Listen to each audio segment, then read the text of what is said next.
सांगू का दृष्टांत? एखादा दागिना, एखादी साडी बघायला जेव्हा एखादी स्त्री सहज म्हणून दुकानामध्ये जाते, दाखवा दाखवा म्हणते, काही फार पटत नाही. एखादी साडी मनाला आवडते, नको वाटतं, पैसे नाहीत वाटतं, काय गरज आहे आता, कशाला काही सण नाही वार नाही. मग ती म्हणते नाही हो नको. मग तो म्हणतो याच्यात अजून पुष्कळ चांगल्या चांगल्या साड्या आहेत. ती म्हणते नाही नाही मला बाहेर जायचंय, माझ्याकडे आता पैसेही नाही आहेत, मी नंतर करीन. मग तो म्हणतो बघायला काय हरकत आहे. आणि बाई नेमकी तिथे बसते. आहे का नाही अनुभव? हो म्हणा की हो.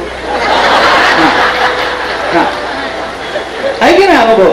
मग तो म्हणतो नुसत्या बघायला आम्ही काय बघायचे पैसे घेतो का तुमच्याकडे? बघायला काय हरकत आहे, बघा. मग ती बघते, ती अडकत जाते आणि मग एखादी आवडते. मग ती म्हणते ही आवडली आहे पण सध्या मला दुसरीकडे जायचंय. मग तो म्हणतो मी घरी पाठवतो, मला माहिती आहे तुमचं घर. ते म्हणते नाही हो सध्या पैसे नाही, आम्ही साहेबांकडून घेऊ, साहेब नेहमी येतात इथं. ती म्हणते कुणाला घेऊन जातात? साड्या नेहमी येतात तर कुठे घेऊन जातात? साहेब आम्हाला माहिती आहे, आम्ही घरी पाठवू. नुसतं बघायला काय हरकत आहे, एवढ्या एका शब्दात रावण अडकला.